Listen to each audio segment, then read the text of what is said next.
Buddy, put that thing back in its holster. We haven't gone anywhere. I don't understand. Check out the MichaelDukesShow.com for information on how to get access to the podcast. The Michael Dukes Show. I have 2 guns, one for each of you. Firearms. Thomas Jefferson stated, "It is the right and duty of the people to be at all times armed." Say hello to my little friend. I say that the Second Amendment is, in order of importance, the First Amendment. The right to keep and bear arms is the one right that allows rights to exist at all. The Michael Dukes Show. The right to keep and bear arms shall not be infringed. Firearms. From my cold, dead hands. Friday. This is my rifle, this is my gun, this is for fighting, this is for fun. Well, hello, and how are you? It is Firearms Friday. Right here, the Michael Dukes Show, broadcasting live across the state of Alaska on this, your favorite radio station and or FM translator, and of course, live around the world at michaeldukeshow.com on the internet. We are broadcasting on the internet today. Yes. Oh, it is so good. Friday. And I've got my normal intake of coffee aboard, and so I think we are ready to go and do what we need to do. Friday, of course, is the day that we that we go over all the good stuff in regards to the Second Amendment, gun laws, the right to keep and bear arms, firearms laws, decisions, everything to do with the guns. That's what it's all about today. The one day a week that we kind of put it all together. I hope you're staying warm wherever you are. I saw that it was 12 below up in Fairbanks this morning. And he said it was 14 degrees in Kasilof, 6 degrees here at the old radio ranch. And just down the road, it's 5 degrees below zero up in northern Wasilla. Northern Matsu, I guess. So cooled off just a little bit, but that's okay. It means it's going to warm up today. It's going to warm up as the sun comes out, and things are going to get nice. I'm already, we're on the upside. 6 minutes of daylight a day, something like that. 6-7 minutes a day we're gaining at this point, if I remember correctly. So feeling good, feeling good. It's looking not bad here for a little bit of warmth and sunlight and everything else. We're making our way through winter, and here we are ready to go. Today's program is jam-packed. This is a jam-packed spectacle. That's right. Today we're going to be joined in a few minutes by Jacob Sullum from Reason Magazine. Jacob is a senior editor over there at Reason, and he has been writing a lot about the various aspects of the Bruen decision and what's been happening in a whole slew of different venues about the right to keep and bear arms and how it's being affected by Bruen and more. He actually did a roundtable with Nick Gillespie, and I think it was Catherine Mangru Ward or somebody else. I can't remember. Anyway, just talking about this here recently, a very, very interesting discussion. I've not finished the whole thing yet, but it was definitely good. But he wrote the other day about the federal judge and the latest ruling, which was the ban on gun possession by cannabis users, is saying that it's unconstitutional. And whether you agree with with the usage of marijuana or not, it's good to see at least that people are recognizing that your rights simply can't be infringed simply because you use an intoxicant. And this really breaks it down. This whole thing really breaks it down. And I appreciate that that discussion. So we're going to talk about that and other decisions here that's coming out. Oh, Amy Swearer, that's who it was. Amy Swearer, Nick Gillespie, and Jacob Sullum did a YouTube and Facebook Live yesterday, and so I started listening to it last night. It's some good stuff. It should be a very, very it should be required reading. So we'll continue on, and we will talk with we're going to talk with Jacob Sullum about that here in just about 10 minutes or so. We'll pick things up with him and start that discussion. Take us to the hour. Then in hour 2, we'll do maybe a little gun Q&A, which is, questions and answers and phone calls. And one of my favorite parts of Firearms Friday is getting a chance to talk with you about your decisions and your thoughts on the Second Amendment. So we'll talk about that in hour 2 for just a segment, and then we're going to pick it up pretty early with Chris Cheng, Top Shot champion from season 4 of Top Shot, one of the founders of the National Asian Pacific Gun Owners Association, which, by the way, is part of the new coalition, the Asian Pacific American Gun Owners Association, which is part of the new coalition, which is fighting back against the New York Concealed Carry Improvement Act, which is going to that's going to be sitting in front of a Second Circuit Court here in just about 30 days. It's going to be done. We're going to talk about that story here in just a second. But Chris Cheng is going to come on and give us his thoughts on that, his thoughts on the changing landscape of gun control via Bruen, and what does it mean for us, and more. And then, of course, we'll finish up the weekend show with our friend, the one, the only, the incomparable Willie, don't call me William, Waffle. He will be joining us at the end of the show. So it's a busy day. It's a busy, busy day. I also wanted to let you know that on Monday, we got a little bit of a tease for Monday. Monday is going to be pretty important too, because Monday we're going to be talking with a couple different people. First and foremost, in the first hour, we're going to talk with Dr. Dan Savage. Chad, I'm sorry, not Dan, Chad.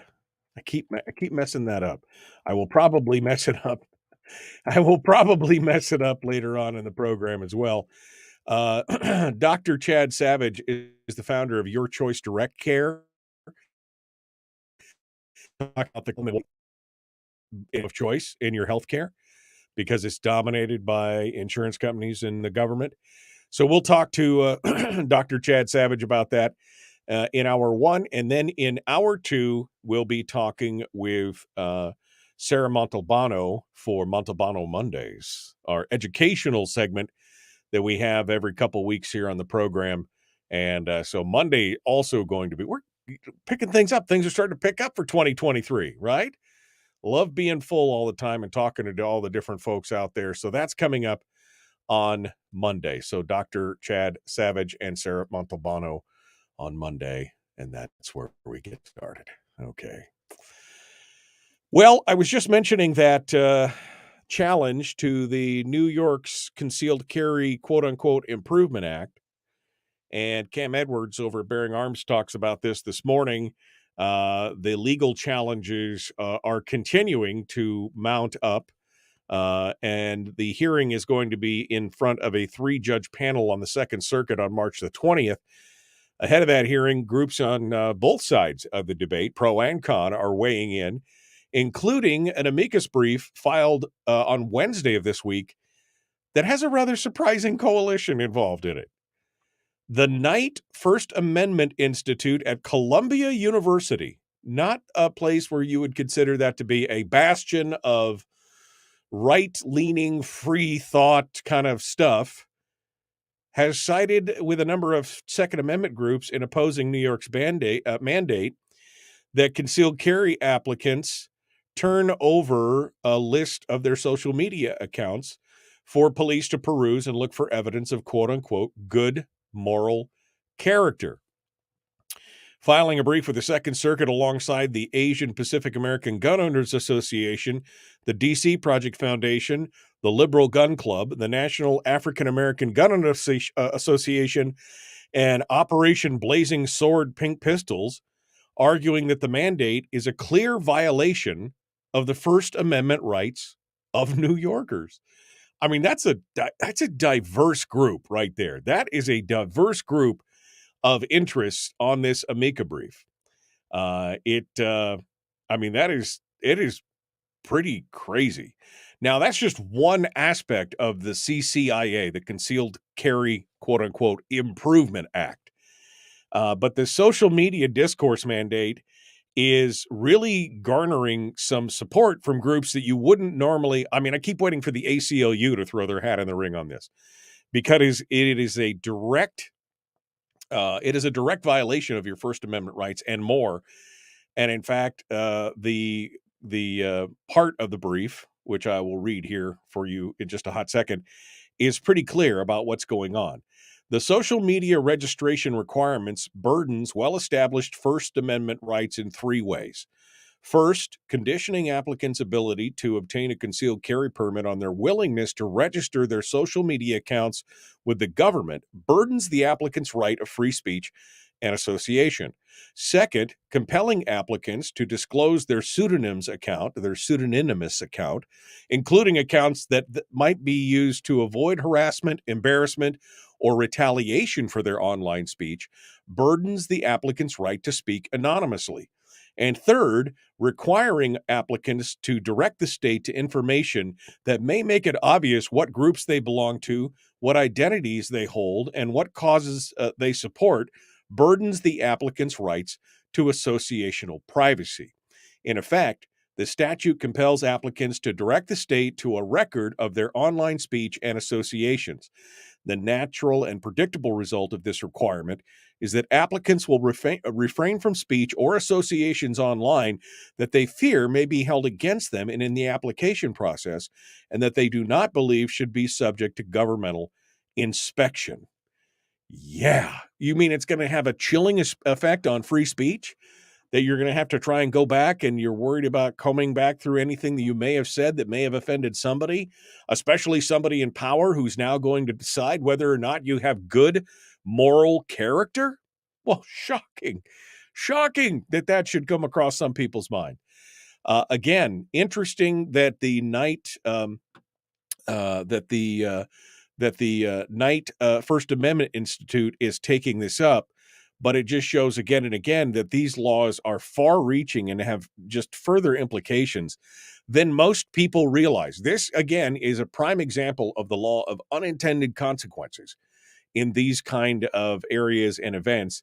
And I, for one, am glad to see some support from organizations that normally we would probably turn our nose up at because they support unconstitutional components of other laws, but they got it right on this one. I guess they got it right on this one, and that is the important part of this. So, just find your friend. No enemies in a foxhole, right? All right, we got to go. We're going to continue. Jacob Sullum from Reason Magazine is up next.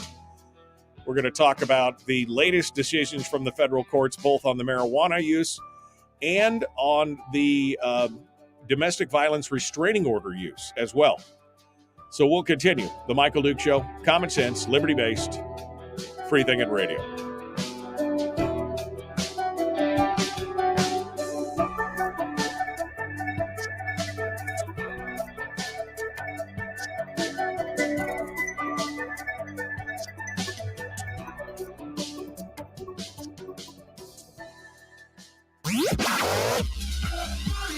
Our light, our guide, and our trusted friend.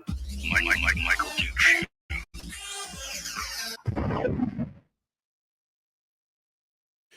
Okay, good morning, my friends, or as they say across the waters, Guten Morgen, meinen Freunden.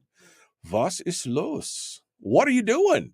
What is What is happening? What be the haps? Welcome to Friday morning, Firearms Friday. Oh, baby. What more could a guy ask for, right? Than a chance to talk about one of his favorite topics at the start of the weekend. Ooh, I'm ready. I am ready. Oh, my gosh. Jacob Sullum is like, boom, Johnny on the spot. I see him out there in the green room right now. Let's not dilly-dally and waste time. Let's go over there and check in with him to see what's happening over there. Good morning, my friend. How are you today? I'm all right. How are you? Good. Boy, you look. What are you trying to emulate the beard, or what's the deal there? It's looking pretty good. I don't know when you started working on yours, but I've had mine for almost 30 years.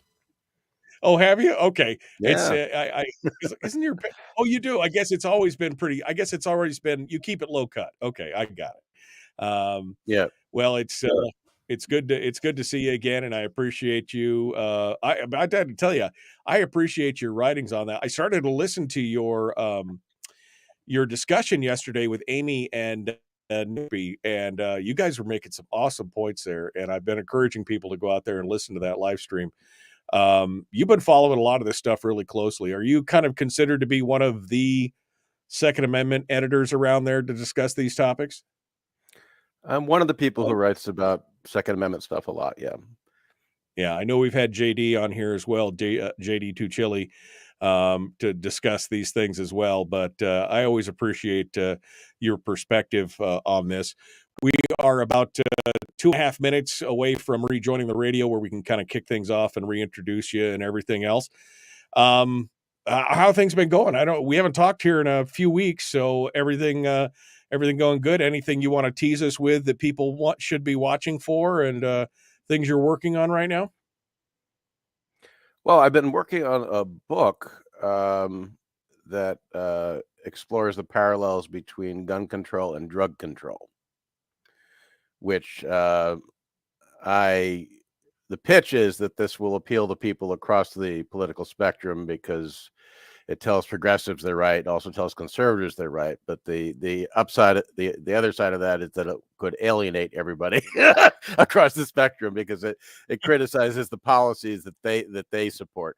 But I think that this has this topic has cross ideological potential because conservatives are right when they criticize gun laws, and progressives are right when they criticize drug laws, and the issues they raise are in many very similar. Starting with the racist beginnings of these laws, the ongoing racially disparate impact, the way they undermine civil liberties, the way they empower police and encourage police abuses, all that. Well, I think it's interesting because I often say on this program, as a libertarian, everybody hates me. The right hates you, the left hates you. Kind of everybody's angry at you because you've taken a position that somebody's going to be offended by. But, I take each issue on a case-by-case basis, which I think is what we're supposed to do instead of being ideologues and just locking ourselves into because we joined some club, we got to lock ourselves into it. And so I appreciate those. That's one of the reasons why I love Reason, Reason.com and Reason Magazine is because I don't always agree with the articles. I don't always agree with them, but it's always given me some good thought-provoking stuff. So I love that. All right. Let's jump. Somebody's giving me a hard time in the chat room. Welcomes guests, immediately beard checks him. Well, I don't know. I just noticed it. Maybe because I didn't look for this picture. I'm sorry. This is only the second time we've had Jacob on on the live video stream. So usually I'm just talking to him over the phone. So just forgive me for once. I have beards on my mind right now. It's Beard Power Week. That's what it is. We're trying to get it all done. And Jacob is participating nicely. All right, here we go. We're 20 seconds out. We're about to rejoin the radio. Jacob Sullum, senior editor for Reason Magazine, is with us. We continue right now. The Michael Duke Show. Common sense, liberty-based, free-thinking radio. Don't forget to like and share the show, subscribe, and ring the bell on YouTube. Here we go. Let's do it.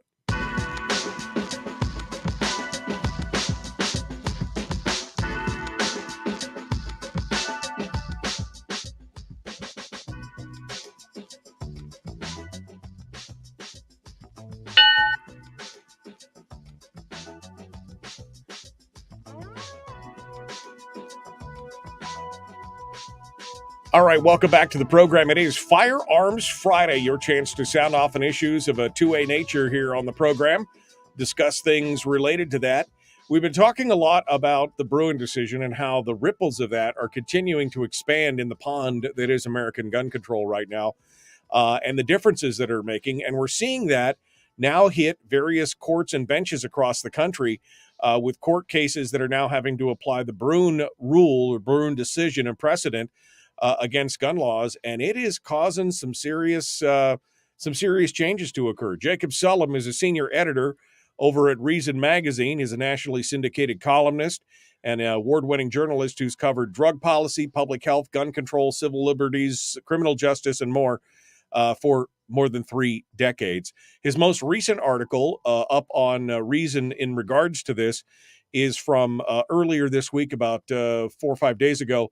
A federal judge says the ban on gun possession by cannabis consumers is unconstitutional. We welcome Jacob Sullum to the program to discuss this and more. Good morning, Jacob. Good morning. I read this article and I was kind of, I'll be honest with you, I was kind of gleeful because I read this and to me, it was just one more indication of the consequences of the Bruen decision across the country.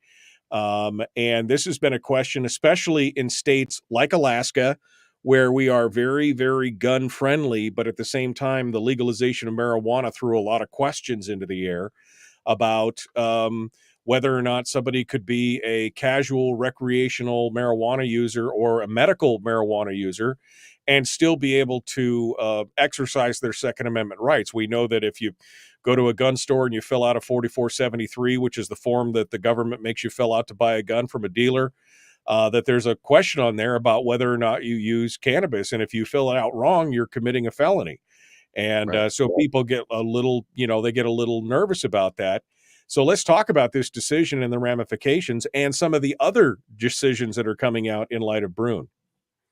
Yeah, well, so the form you mentioned, they added a bold warning to it several years ago, saying even if you live in a state where marijuana is legal, it's still illegal under federal law. You still are therefore an unlawful user of a controlled substance, which means you're not allowed to own a gun, not allowed to buy it, not allowed to possess it, not allowed to own it, not allowed to use it for any purpose.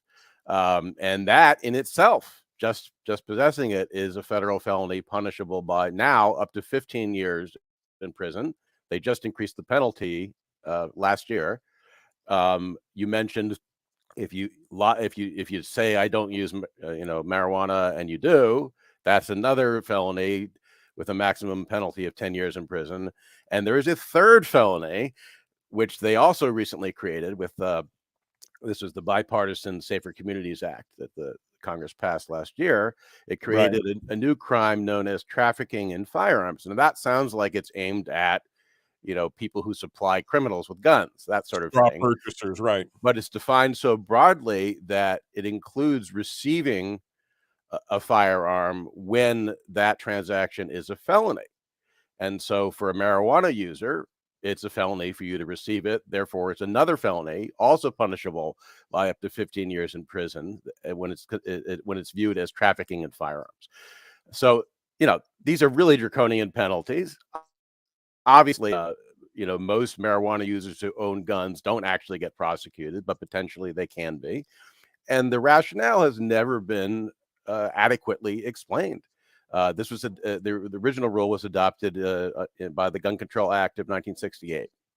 And the assumption was if you used any kind of illegal drug, you were manifestly unsuitable as a gun owner. And nobody really questioned it, if you go back and look at the debates. And then over the years, as states have begun to allow first medical use and now recreational use, and you've got 37 states that allow medical use now, 21 states allow recreational use.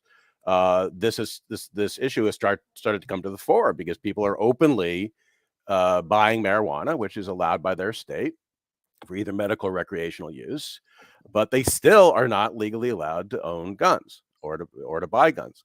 Right. The first lawsuit on this issue that Well, no, there have been various lawsuits over the years, I guess I should say, and basically the courts generally had said prior to Bruen, they had said this looks okay to us. We think drug use is associated with violence, and so that seems rational to me. Good enough. That's basically what the court said. Now, after Bruen, we had first a lawsuit in Florida where the commissioner of agriculture and consumer affairs, who has responsibilities over both marijuana and carry permits, filed a lawsuit against the Biden administration saying it's not right that Florida medical marijuana patients have to choose between the medicine that helps them and their Second Amendment rights. They should be able to have both. Right. And that case was, that lawsuit was dismissed last fall. A federal judge who supposedly applied the Bruen test. And under the Bruen test, you have to show that there is historical precedent for this sort of policy, right? That this is consistent with the nation's tradition of regulating firearms, meaning that it's consistent with the way the right to arms was historically understood. And he cited laws from the 19th century and earlier that said if you're intoxicated, you either you shouldn't carry a gun in public, or you can't fire a gun, right? Which is aimed at addressing specific kinds of reckless behavior. Right. And he said that was close enough, even though the current federal ban doesn't apply just to marijuana users when they're stoned. It applies all the time, meaning whether you're intoxicated or not, you're not allowed to have a gun. And so it's not really analogous.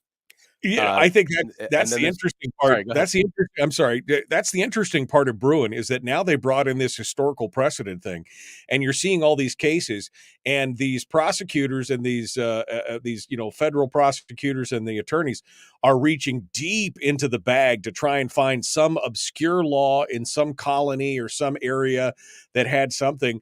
But it's always, I mean, the one thing you missed there is, it was very specific things. They couldn't carry a gun in public or shoot it, but it also said that they had to be intoxicated.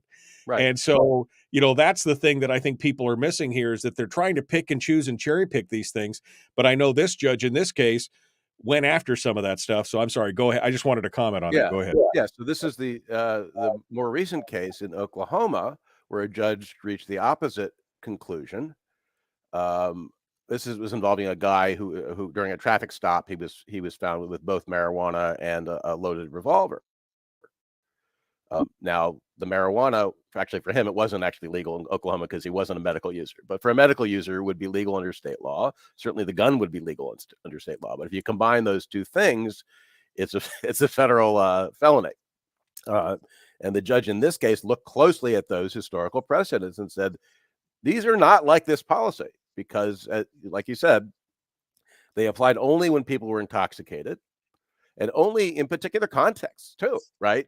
Public possession or possession in particular places when you're drunk. Basically, you shouldn't be carrying a gun in certain places, public places, and under some laws you shouldn't be firing them when you're drunk. So you can understand why they might have thought that was a good policy, but that is not the same as saying anybody who uses marijuana can never possess a gun under any circumstances.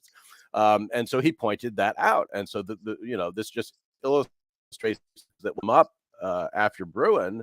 What kinds of precedents are close enough? How analogous does it have to be?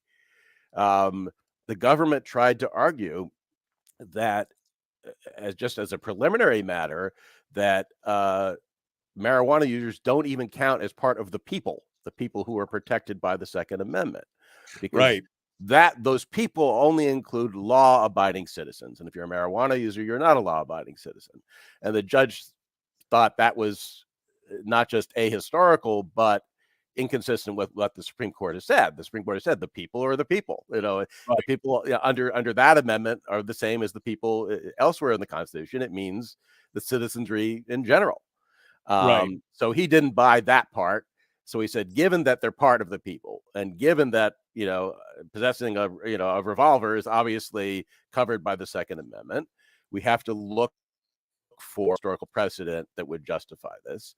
And the examples that the government cited just were not persuasive. They also claimed that the Second Amendment only applies to people who are virtuous, whatever that means. Only applies to people who are trustworthy.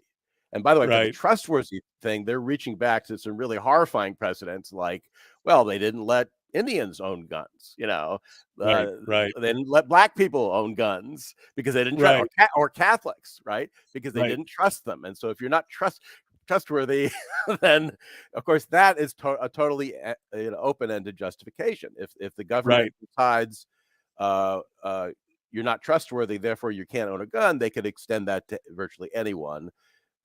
Same thing with people guilty of felonies. And this is very interesting because this extends to another prohibited category, right? If you have a felony record, you're not allowed either, no matter what kind of felony it was, whether it involved violence or not, even whether it involved a victim or not. Lots of people with drug records are not allowed to own guns, even though they never, committed violent crimes, never victimized anyone. So, the government in this case said, well, even though, this guy hasn't been convicted of a felony, in drug users in general and acquiring drugs, commit felonious conduct, which isn't necessarily true, by the way. That can be a misdemeanor and it depends on the drug, it depends on the quantity. But the idea was we can assume that if they're drug users, they're doing something that's felonious or close to it. And the judge in this case said, that's not good enough, because that means the government can define anything as a felony and then say, because you've done this, you may, whether you're convicted or not, because the case he's convicted of a felony, you don't have a right to own guns. And he gave the example of, suppose New York State, because it was upset by Bruen, where they, the Supreme Court rejected New York's strict regulations for public carry. Suppose they're upset about that, and they decide we're going to make mowing your lawn a felony, meaning that anybody who mows their lawn isn't allowed to own a gun. Right. Presumptively, right? Presumptively, with no due process, right? And the judge put this question to the Justice Department's lawyers. What if the state decided to do that and said, therefore, since this is now a felony, all of these people are not allowed to own guns? Would that be okay? Would that be constitutional? And the government said yes. So, so this is the problem, and this is the part of the broader argument today, which you've seen people like Amy Coney Barrett weigh in on, is that there's so many more felonies now than there used to be, covering a wide range of behavior, much of which is relatively trivial, some of which does victimize people but is not violent, some of which doesn't victimize anyone, like the drug crimes being the major example. How can it be that all of these people are excluded from the Second Amendment? Right. Is that historically consistent? And when it comes to specifically the thing we're talking about, which is drug use, go back to the 19th century. What were the drug laws? There was no such crime as smoking marijuana. That was not a crime. Cannabis, opium, cocaine, morphine, all of these things were available over the counter, no prescription. They were widely consumed in patent medicine. So ask yourself, let's go to the 14th Amendment. The 14th Amendment made the Second Amendment applicable to state and local governments. At the time that was ratified, is it reasonable to think that Americans generally would have thought, if you want to have a right to arms, you have to avoid all of these products, right? And that if you use any of those products, then you've lost your Second Amendment rights, or you've lost your gun rights under state constitutions. And it seems highly implausible that they would have thought that. They certainly didn't think that about drinkers, right? We mentioned it was only if you were drunk that these laws applied. So it wasn't that all drinkers in general lost their gun rights. And I think that would have struck people back then as an absurd proposition. Jacob, this court case took place again in Oklahoma. It's only one federal judge, and as you said, the judge in Florida decided that it was A-OK. But I think what we're seeing here with this and a couple of the other cases we're going to talk about in the next segment is that there is a shift. There's a paradigm shift happening where more and more judges applying things through the Bruen ruling means that we're probably going to see more of these court cases at the various levels, there's going to be some dueling court cases, and the Supremes might have to weigh in again on it in the future as you get dueling circuit decisions, right? Yes, I think that's what's going to happen. I mean, the cases that are most directly related to Bruen are the ones coming out of states that responded to Bruen by basically by saying, okay, we're going to start issuing carry permits, but we're not going to let you use them because we're going to tell you that here's a long list of places we are not allowed to have a gun.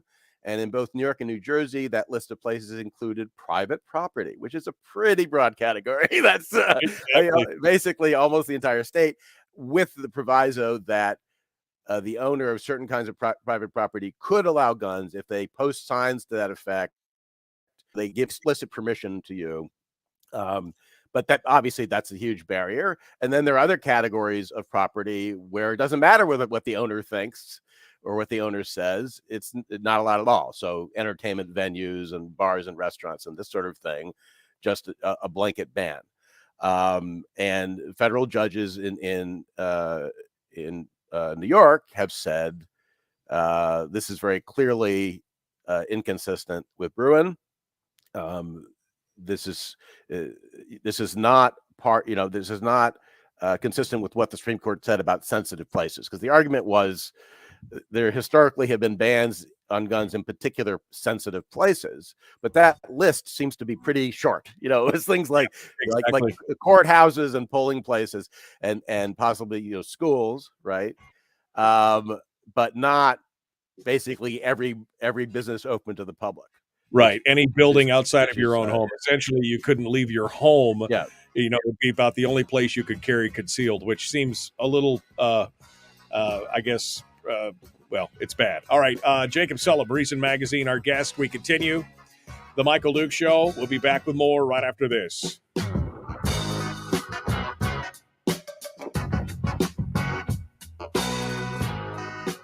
We're broadcasting live through a series of tubes, allowing all of these entities to provide streaming stuff going on the internet. Well, it's kind of hard to explain. Sorry. Streaming live every weekday morning on Facebook Live and MichaelDukesShow.com.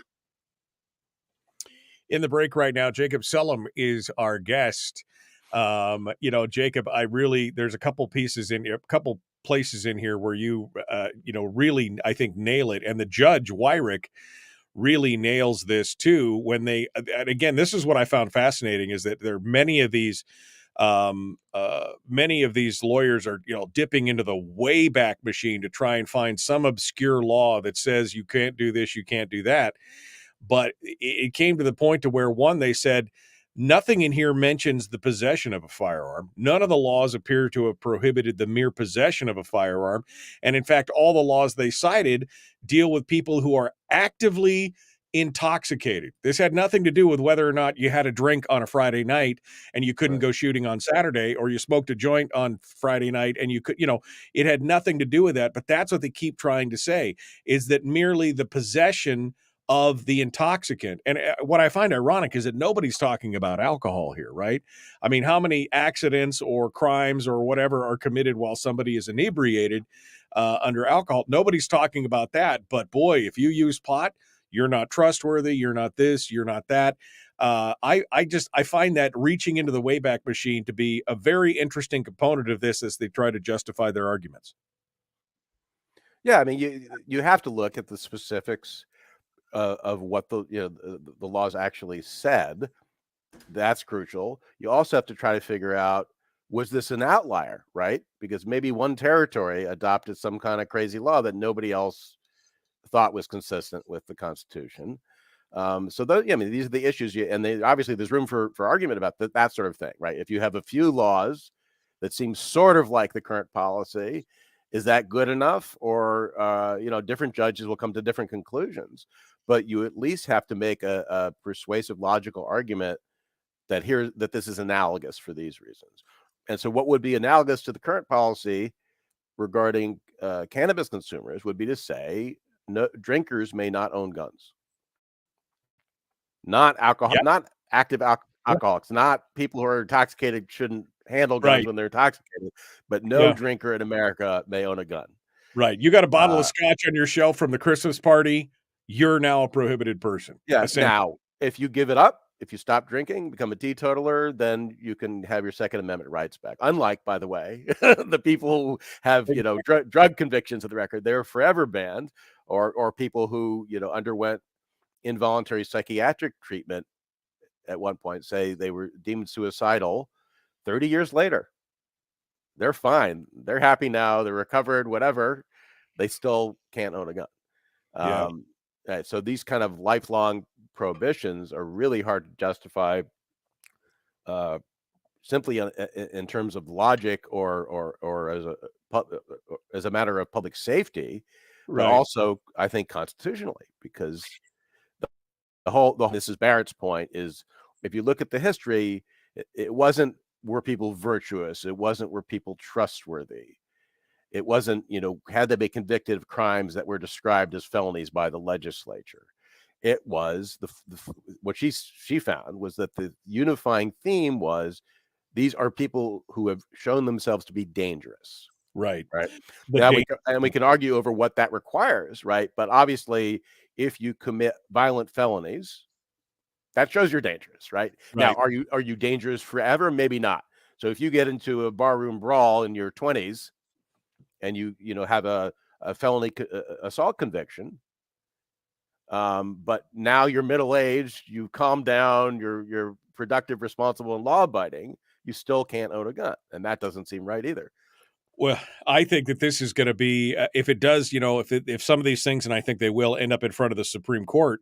Again, you just mentioned Amy Coney Barrett. I mean, she has spoken out multiple times about this, and not just about people who are drug users, but people who have been convicted of a crime punishable by more than 1 year. And that's the thing.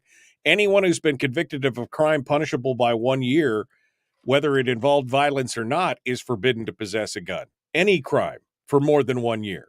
Right. And it's actually, so people tend to, the shorthand for that is felonies, and it's not completely true, because there are some felonies. Somebody called this to my attention a few years ago. There are some felonies in some states. It's treated as a felony, but not punishable by more than a year, which means it doesn't count under federal law as a disqualifier.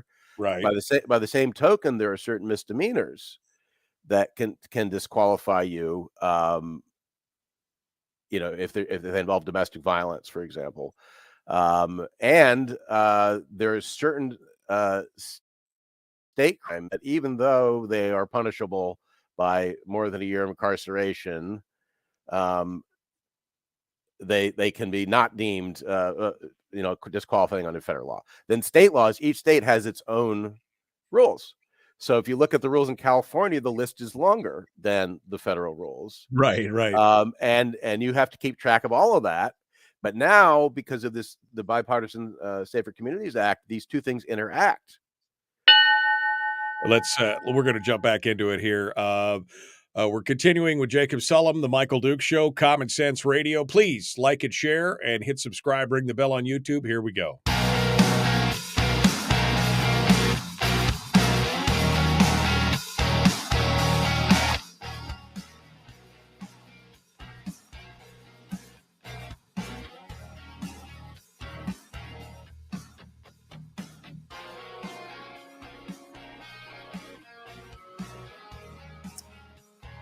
All right, we are continuing now with Jacob Sullum, who's a senior editor over there at Reason Magazine. You can find his articles up at reason.com. I've posted the link to his latest piece up in the chat room if you want to jump over there and take a look at it. Otherwise, you could just go to reason.com and search up his name.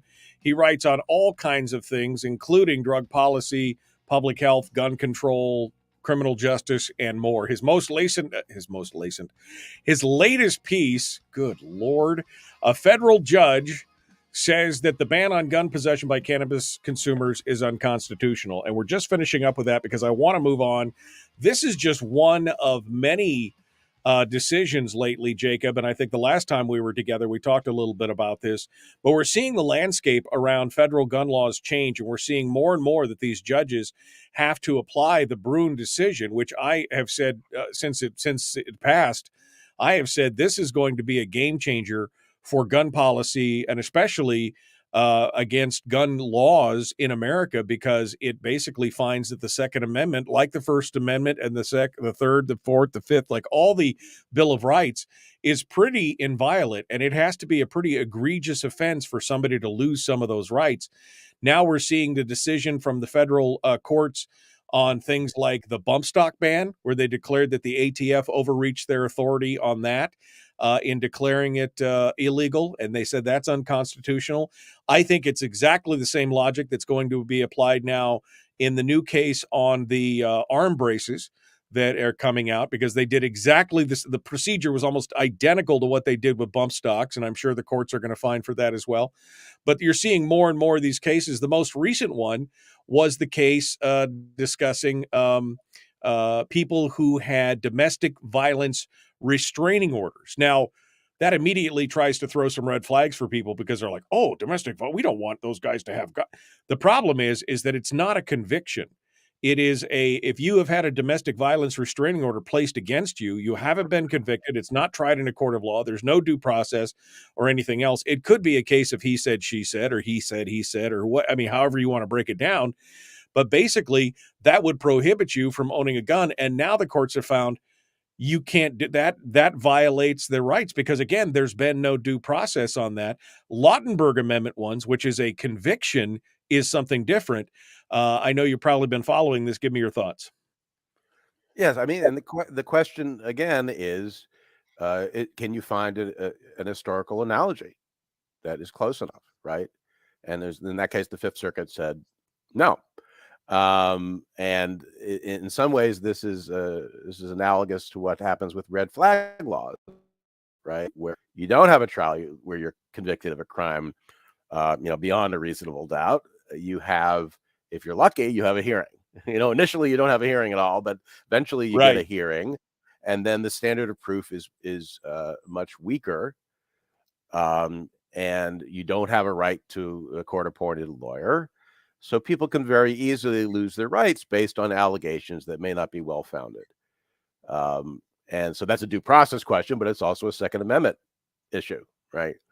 And I think policies that are often depicted as commonsensical nowadays, at least by Democrats, may turn out to be not constitutional, because we can't say that they're consistent with a long-standing historical tradition. The cases involving the Supreme Court issued its decision in Bruen. It vacated 4 decisions by federal appeals courts that upheld assault weapon bans and limits on magazine capacity. And so the court didn't say you got it wrong, but it said you need to go reconsider these decisions in light of Bruen. And it's going to be hard. There was a case in Colorado involving a local assault weapon ban, where a federal judge said the burden is on the city to show that this sort of thing, banning this broad category of guns that are in common use for lawful purposes, that is something that has an historical pedigree. And now this was just at the stage for a temporary restraining order, so he didn't fully resolve the case. But he said, this is your burden, and so far you have not met it, and I'm skeptical that you'll be able to, because what obscure law are they going to find where that banned an entire class of weapons that were in common use for lawful purposes? And again, that's what the Supreme Court has said is covered by the Second Amendment. So-called assault weapons are very clearly in common use for lawful purposes. Magazines that hold more than 10 rounds are very clearly in common use for lawful purposes, right? So given that, they're covered by the Second Amendment, and the only question is whether you can say that this ban is consistent with the tradition of regulating firearms, and that's going to be very tough for cities and states to show, that because they can no longer say we think this will protect public safety, and that benefit outweighs whatever burden it imposes on gun owners, because the Supreme Court explicitly said you're not allowed to do that anymore. You can't do this weighing. You know, Right. basically the framers already did the weighing. The framers did the weighing, right? Right. They could have said the dangers of letting, you know, people own guns are too great for us to tolerate, and there wouldn't have been a Second Amendment at all. But they didn't say that. You know, same thing with, you know, the First Amendment. They could have said, well, we're worried about the dangers of unfettered speech, and so the government should be allowed to regulate speech. But that's not what they decided. So in the same way, in the First Amendment case, you don't say, well, this speech is pretty awful and doesn't have much value, so we think it's okay to censor it. You can't do that in a First Amendment case. And so now the same thing is true for Second Amendment cases. You can't do this sort of ad hoc weighing of pros and cons or you know, a policy analysis when you're trying to decide whether a given law is constitutional. I love the idea that somehow you would have to go to the government and beg permission to get on social media to be able to say things because you're trustworthy or of good moral character or whatever. People would not stand for that. Sure. But because, I mean, yeah, you can make a case for it. Absolutely. Look, I just wrote yesterday a post about this New York Times story where they're talking about the government, you know, pressuring social media platforms to suppress certain kinds of content. And they're very worried about a First Amendment case challenging that practice because this kind of speech is a threat to public health and it's a threat to democracy itself. And I'm like, well, this is really an argument against the First Amendment. This is not this is not an argument about a particular lawsuit. You're just saying you don't like the consequences of freedom of speech. And there's no question that freedom of speech has certain bad consequences, right? Right. I mean, that's well recognized. It's just that it's worse. Those consequences are not as bad as what would happen if the government were empowered to regulate speech, you know, in the name of the public interest. So it's the same kind of, you know, that weighing, basically, these take that kind of ad hoc weighing out of the hands of policymakers. Yeah, I just say the answer to speech you don't agree with is more speech. That's what should be the answer. You know, argue against whatever you're hearing. But again, play the substitution game. Any of these things against the Second Amendment, put the First Amendment in there and see how it flies and see if it still passes the smell test. Jacob Sullum, Reason Magazine, senior editor over there. You can find him at reason.com. Jacob, thank you, my friend, for coming on board. As always, it's great to talk with you. Thank you. Hold the line for just a second. Folks, we're out of time for this segment. We got more coming up. The Michael Dukes Show. Common sense, liberty-based, free thinking radio. Hour 2, dead ahead.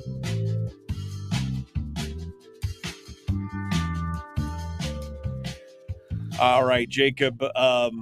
Thanks, my friend. I mean, this is good stuff. I love talking about this. I love seeing it, and I got to be honest. I love seeing more. We didn't even get into the part of the. I mean, let me comment on this real quick before I let you go. It seems to me that after Bruen came out, you know, certain states kind of threw a hissy fit, right? Oh, well, fine. Well, you want us to do it? Then we will, in New York's cases, we'll pass all these sensitive spaces laws. So there. And then after that got partially struck down by the federal courts, New Jersey said, well, then we'll do it. And then California, oh, we'll do it. Hawaii said, we'll do it.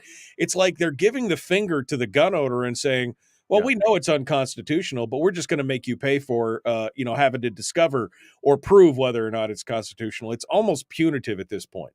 Yeah, I mean, they really don't care. They'll push it for as far as they can. They need to be dragged kicking and screaming to actually recognize people's Second Amendment rights. You know, California is about to pass, I think, the same sort of law. And that will be challenged too, and it'll be overturned. I mean, if it make it particularly impossible to exercise this right, that's almost the same as denying it outright.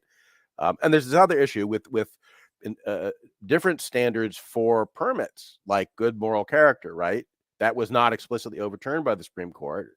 It was, you know, proper cause or good cause, that sort of thing. Where the focus is on the motivation. Do you have a special need for self-defense, right? They said that was not okay. Right. But now they're coming in with these other ambiguous tests. Good moral character. What the hell does that mean? And and in New York and California, they're saying what you say on social media counts. Right. So if we don't like your posts, we may decide you have bad moral character. You're not trustworthy. Right. Or you're bigoted. This is you know, what's his name? Bonta in California explicitly said, if people, you know, show themselves to be prejudiced or bigoted, that could be grounds for denying a permit. So if you say something, racially insensitive on Twitter, you can't get a carry permit. That crazy, and that raises these First Amendment issues as well as the Second Amendment issues. Right. And that's, it's going to take a while to play out. Well, and that's what we're seeing now in the New York Concealed Carry Improvement Act arguments that even places like the Knights First Amendment Institute at Columbia University has joined on in favor of Second Amendment owners. I mean, that's not a bastion of conservative thought or free rights or whatever. But even they said, "Ooh, this is a chilling effect on the First Amendment. You can't do that." And that's what they're trying to do. They're trying to glom all that together. And it's punitive. And oh yeah, by the way, not is it just punitive to gun owners, as Brian in the chat room says, and it's giving the finger to the Supreme Court, basically saying, "Oh, you think that we know better than you," kind of thing. Right. That's what the states are saying right now. And I don't know if you noticed, in San Francisco, they didn't even, for 7 months went by, and they didn't issue a single carry permit, and they hadn't issued carry permits in years. They just San Francisco. It was notionally available, but they were never actually issued, right? So the Supreme Court said you can't do that anymore, and San Francisco was like, we're at a loss because we've never had to actually issue carry permits. We don't know how to do that. We need a whole new system. This is their excuse for dragging it out. And then just recently, after I think more than 7 months, they finally issued their first new carry permit. And that's just brazen, I think. Yeah. Oh yeah.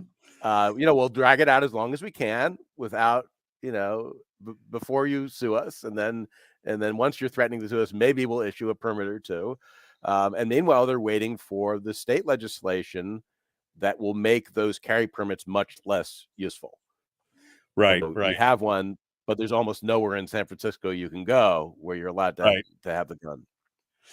Well, you think that they would learn, but unfortunately, I think this is the new normal, is that the states are going to fight back, especially those liberal states. They're going to push back on gun owners. They're going to create all these spaces where they're sensitive and blah, blah, blah. And people are going to have to spend hundreds of thousands, if not millions of dollars of fighting it all the way back up to the Supreme Court again to have the Supreme Court said, "Hey, we told you before, you can't do that." Yeah. And then they'll change tacks again. But I think that's the battle we're facing right now. So yeah, I mean, look, this happened after Heller.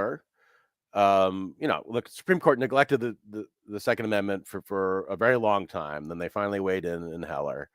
But still, for years after that, there were all of these highly restrictive laws that were being upheld using that kind of ad hoc, cost benefit analysis. And so finally, it's the Supreme Court said, this is 2022, so it was 14 years later, right? 14 years later, they're like, you can't do that. We meant to say that earlier, that you're not allowed to do that, but we want to make very clear that you can't do that, right? So that was important, but still, there's wiggle room, at least as perceived by these legislators, and they're going to have to weigh in again. Well, and I think the Supreme Court has shown itself to be more receptive to these cases now. And there's some talk. There's already some other cases that are on the potential docket. So we'll see how that works out. But yeah, I think this is the new fight. This is the new fight that we have right now. Jacob Sullum, Reason Magazine, my friend, keep fighting this fight. Keep reporting on this. I appreciate all your writing on this and pretty much every other topic you cover. I appreciate you being on the show, and thank you for all you do. Sure. Thank you. Jacob Sullum, Reason Magazine. You can find him again at reason.com if you want to go over there and see what he has to say and get a good hot take on a lot of issues of the day. All right, we're coming up on it. Hour 2 is dead ahead. I suppose we'll open up the phone lines and do a little open line, open forum Q&A. I got some other stories as well. It is good stuff. We will continue right now with your Common Sense Gun Radio today, because it is Firearms I got to turn all this stuff off. I forgot. Firearms Friday. We appreciate you guys being part of it. Here we go. Hour 2 is right now.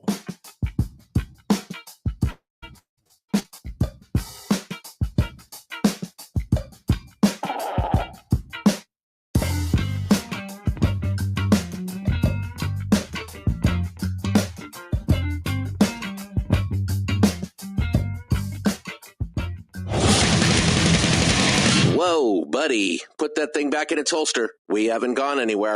I don't understand. Check out the MichaelDukesShow.com for information on how to get access to the podcast. The Michael Dukes Show. I have 2 guns, one for each of you. Firearms Friday. As Thomas Jefferson stated, it is the right and duty of the people to be at all times armed. Say hello to my little friend. I say that the Second Amendment is, in order of importance, the First Amendment. The right to keep and bear arms is the one right that allows rights to exist at all. The Michael Dukes Show. The right to keep and bear arms shall not be infringed. Firearms From my cold, dead hands. Friday. This is my rifle, this is my gun, this is for fighting, this is for fun. Firearms Friday. Firearms Friday, your chance to sound off on issues of a Second Amendment nature right here on the Michael Dukes Show. Good morning and welcome to the program. We're continuing magazine. Great discussion on the ramifications of the Supreme Court's Bruen decision and what it means for gun owners in America, what it means for those anti-gun states that want to hold people back and keep them from being able to participate and exercise the right. And like I said, I just was saying with Jacob there in the break, I think this is going to be the new fight. This is the new battle that we're fighting, is now going to be a battle, not necessarily of legislation, but this is going to be a battle now for the courts. We're going to see more and more of these states, especially states who are more liberal in nature and who are more positive and affirmative to, and receptive, I guess, to actions of gun control. They are going to be the ones that are, that are going to be pushing back on this. And we've already seen it. New York, New Jersey, California, Hawaii, they've already put all these sensitive space laws into effect. And that's something Supreme Court and other federal courts have ruled. I mean, this is the problem. So let me just break it down for you real quick. By the way, phone lines are open if you'd like to sound off at 907-433-3150. Open up the phone lines now if you want to come in and be part of it. Feel free to do so. 907-433-3150. Powered by our friends over there at Satellite West, where you can find them at satellitewest.com for connectivity all over the state, from Kodiak to Cake, from Fairbanks to Matsu, all the way up to Anaktuvik Pass, Uktovik, Kobuk, Kotzebue, Ketchikan, all the K words, wherever it is. Satellite West has got you covered, satellitewest.com. But here's the issue. Bruen issued the decision that said, no, you cannot basically deny the rights of these people based on a shall issue, may issue, kind of having them have to justify their exercising the Second Amendment. The states threw a hissy fit and said, okay, fine, we'll issue permits, but then we'll make it so restrictive with all these sensitive spaces and no guns on private property and everything else that essentially you can't leave your home with a concealed handgun and still be legal. And now the courts are coming back to say, well, that can't work, because basically a right denied is a right that's broken. You can't interfere and stop people's rights to keep and bear arms. And now, again, you're seeing other states who are copying New York to say, well, if New York can do it, we'll do it too. New Jersey's done it. California's doing it. Hawaii is putting it in right now, where they're creating these huge swaths of sensitive spaces where you can't write it on a subway. You can't write, a thing. You can't go into private property unless they've posted a sign that says you can carry. But my God, how do you get from your house to the place? You can't go to church and do it. And there's churches who are fighting back against this to say we need to be able to protect ourselves. And so the problem is that they're basically denying you the right to the Second Amendment through these arbitrary laws designating where these safe spaces are, these sensitive spaces are. And so this is the new fight. The new fight is going to be in the courts. It's not going to be through legislation, I don't believe. I believe that we're going to see court case after court case that's going to have to come up. And these things are expensive, hundreds of thousands. You go to the Supreme Court, it's $1 million case. So if you want to throw some money around at these things, find an organization that supports it, the Second Amendment Foundation or the Firearms Policy Coalition, or anybody else who's fighting these battles, because that is where the new battle for gun control is in these areas. All right. So phone lines are open, and we can talk about whatever it is that you want to talk about going into this next segment. We've got coming up in just a few minutes. We're going to be joined by Top Shot champion Chris Cheng. He's going to come on board and talk with us about things that are happening in California. I think we want to talk to him. Jacob Sullum was just saying that, recently in San Francisco, they had been ordered that they had to issue concealed carry permits, and they said, okay, we'll do that. And then for 7 months, they did nothing. And then finally, the courts came in and said, hey, you can't again, a right delay is a right denied, right? That's what they're basically saying. And so San Francisco said, well, we've never issued a concealed, so we don't really know how to do it. So that was another reason why they could delay it and everything else. Well, they just recently issued their first concealed carry permit in San Francisco. They were delaying, they were waiting, they were hoping that the state legislature would weigh in and create this sensitive space law that they could push on and hope that it was all good to go. But it's not happening. And so more and more, this is where the battle is going to be. It's now going to be in the court systems. But it's interesting that we're starting to see more, diverse organizations start to support these things, not necessarily as a support or as supporters of the Second Amendment, but in the case of the New York Concealed Carry Improvement Act, we're seeing organizations like the Knight First Amendment Institute at Columbia University filing an amicus in support of knocking down this law over First Amendment issues. Because again, now they're coming down to good moral character and trustworthiness, and this is what you have to prove to be able to get a permit. And the question is, who decides what's trustworthy? Who decides what's good moral character? Who decides that? And if you have to be in fear of something that you said 10 years ago or 15 years ago on social media, I mean, how many of you have not changed your mind in 10 or 15 years on an issue, or changed a position, or learned more?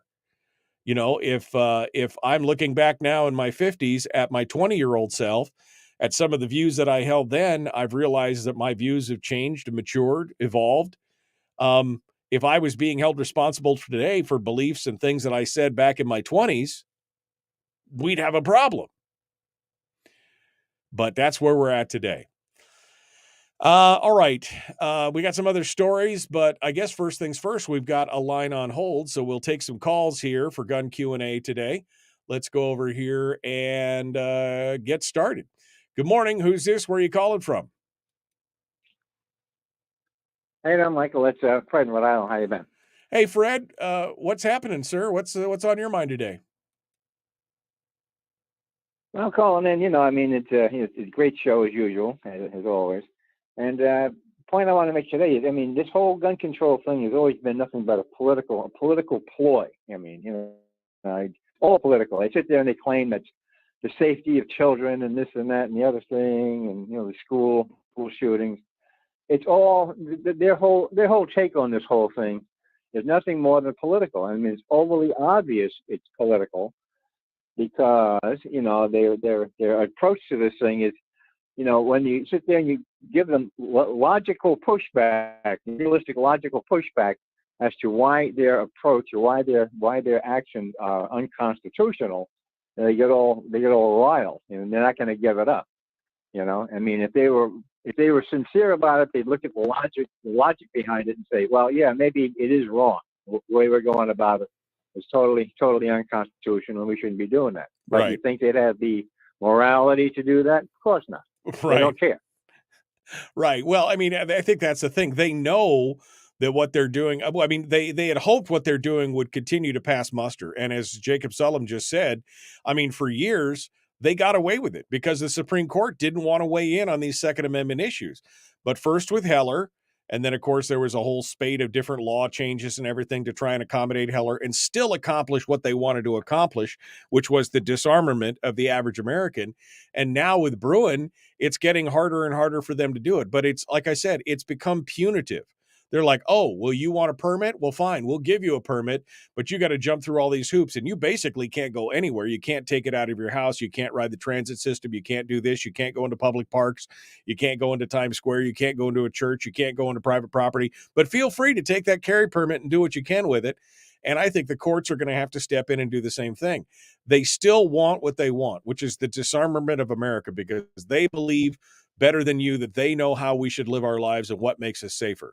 What they fail to recognize again and again and again is that criminals, by their very definition, break the law. So all the law is doing is disarming law-abiding citizens. Exactly. That's the whole point. You know, they don't care about making the streets safer, getting criminals out of the scene. They don't care about that. Their whole thing is to disarm America. And where, again, I'll put it out there, where does this come from? Where is the origin? What is the driving force behind this? You know, and I have some serious suspicions as to where, you know, what these origins are. You know, I think that they're far and few in between, but they do exist. You know, and I think we should look at where they are, because I think you get to that, you're going to uncover the world's greatest lie ever told. Right. Really. Yeah. Well, I agree with you, Fred. I think that's where I agree with you, Fred. That's where we're going. I think that's what the problem is, and I think you're right. I think we're kind of getting a peek right now behind the curtain, and I think it'll show us in the future that what they really wanted to do. This was, it's what the old saying is that gun control is not about guns; it's really about control.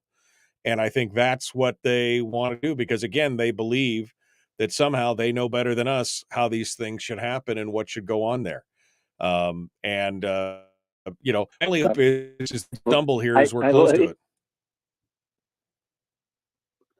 Well, if they can overturn the Second Amendment out of a right, they can overturn anything out of a right. You know, and there won't be any rights. I mean, we definitely got to dig our heels in and give them, push them back. Yeah, no, absolutely. Well, I mean, that's the whole point. I mean, in Jacob Sullum's latest article, he talks about what I found mind-blowing was, again, this judge put an argument forward, and he basically said, if you can say that this is a felony or that this is bad or this is wrong, he used the idea of the lawn mowing thing. He said, imagine a world where the state of New York, to end run the adverse judgment it received in Bruen, could make mowing one's lawn a felony so that it could then strip away all its newly deemed felons of their right to possess a firearm. And he actually posed that question to the government's lawyers. And he said, remarkably, when presented with this lawn mowing hypothetical argument and asked if such an approach would be consistent with the Second Amendment, the United States government said yes. So in the federal government's view, a state or a federal government could deem anything at all to be a felony and then strip those convicted of that felony, no matter how innocuous or stupid or ridiculous, of their fundamental rights to possess a firearm. That's the direction that they want to go. Pretty soon, if all you has to do is to be a felon, then they'll do whatever they can to make you a felon so that you can't do it. And we already know that the average person breaks a couple, 3 laws a day because there's so many laws on the books that we're not even aware of. But remember, ignorance of the law is no excuse.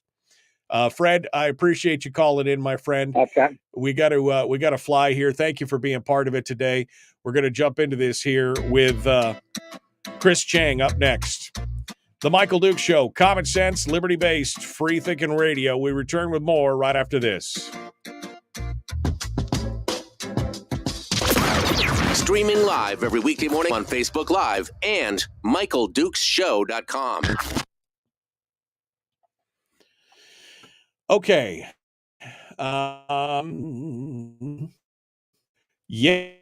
Yeah. So this is great. I have not read the hand-waving freakoutery yet on this. I saw the link in the Common Sense Corps page, Brian, but I have not read it yet. So I'm going to go over there and I need to do that today. I saw it. He writes some amazing stuff.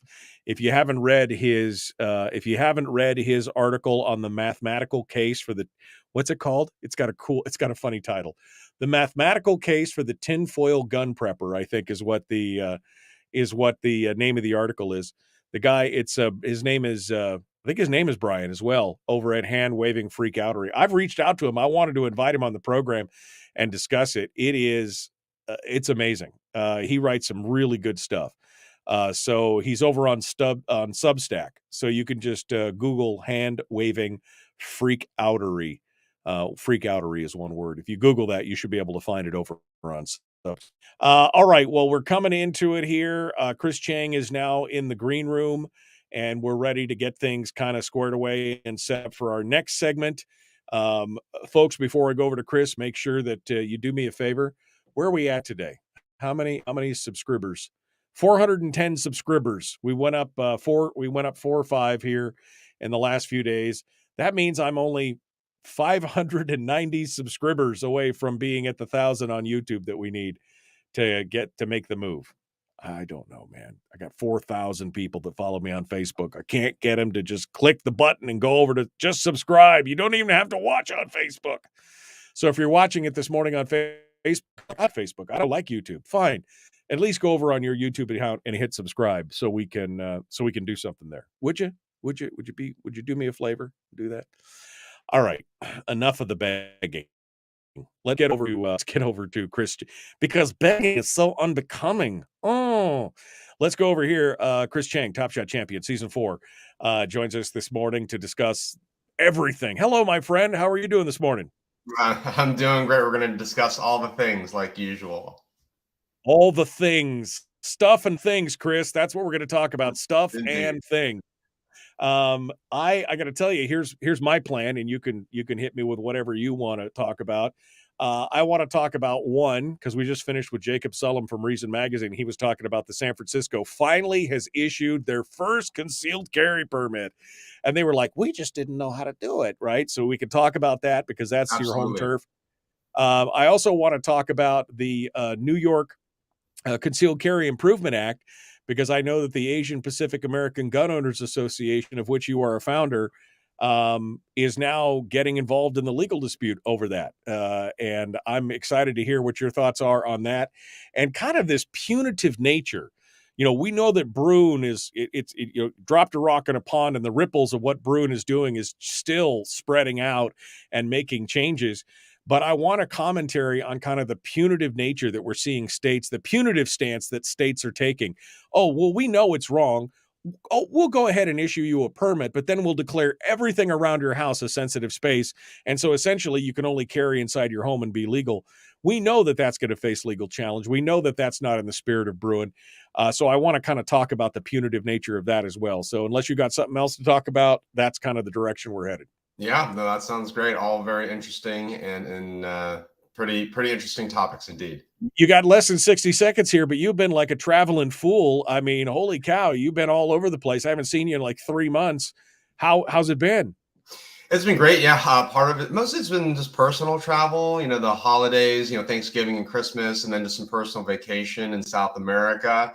My husband and I, we hiked Machu Picchu Mountain, and thankfully we were there before all the crazy political meltdown happened. So there's thousands of travelers who got stuck in Machu Picchu, but thankfully we were not any of those.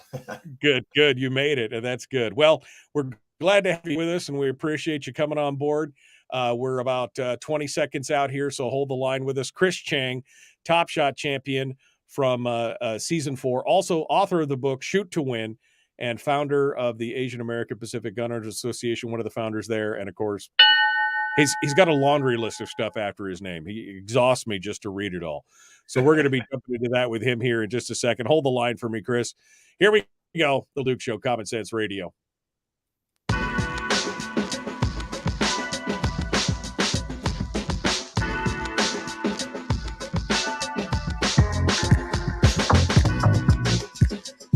The Michael Duke Show. Not your daddy. Wait, sorry. Not your daddy? Ooh, not your daddy's talk radio. Whew. I was scared for a second. Thought we were going down. Here's Michael Dukes and the show. That's right. Not your daddy's talk radio. The Michael Duke Show. Broadcasted live across the state of Alaska. This your favorite radio station and or FM translator, and live around the world on the interwebs at MichaelDukeShow.com. Continuing now, Chris Cheng, Top Shot champion from Season 4 of the History Channel's Top Shot show. Also author of the book Shoot to Win. Spokesperson for the National Shooting Sports Foundation in the past. Also one of the founders of the Asian American Pacific Gun Owners. I'm sure I butchered it. He's out there doing everything all the time. Chris Cheng joins us this morning to talk guns and more. Good morning, sir. Good morning. Thanks for having me. Well, I appreciate it. Hey, we just finished up with Jacob Sullum from Reason Magazine, talking about the new court decision, basically saying that marijuana users should, this is in Oklahoma, and the federal courts in Oklahoma basically said you can't deny them the right to that because of a variety of reasons, which lines up with the current case that they just talked about, where you couldn't, if you had a felony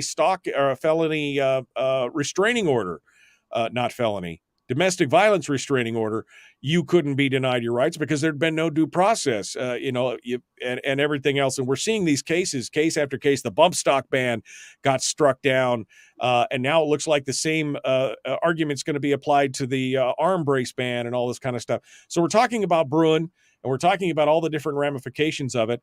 And I see that your organization, the Asian Pacific American Gun Owners Association, has filed an amicus brief in the Second Circuit Court, along with a bunch of other organizations, including the DC Project and more, fighting back against the Concealed Carry Improvement Act in New York, which was the New York's way of basically giving the finger to the Supreme Court to say, oh, sure, you say we have to issue permits? Well, we will. But they won't be able to leave their house with them because we're going to put a ring of all these sensitive spaces out there. Tell us a little bit about your organization's input into this. Yeah, so as we know, last summer's Bruen decision by the Supreme Court was a judicial earthquake through the whole Second Amendment community, and both sides, right, the gun rights and the gun control groups, right, we're all now testing previous gun control laws, and obviously we're trying to pass new gun rights laws. And so for the New York concealed carry restrictions that they're trying to push through, this was an anticipated next step in the chess game for the gun grabbers. This was very much about, like you said, well, New York, they realize that they can't prevent the issuing of CCW permits, but now they're trying to restrict where you can carry. And, they're trying to restrict, all the places basically, which basically meant you can only conceal carry in a very few number of places. And so that's naturally going to get, I think we're going to win the challenge. And what's happening across the country is you've got states like New York, you got states like Illinois and California who are trying to either challenge the Bruen decision in ways big and small, like this. California, our governor here is also, planning and scheming to undo the freedom and the liberty that the Bruen decision provided for the Second Amendment.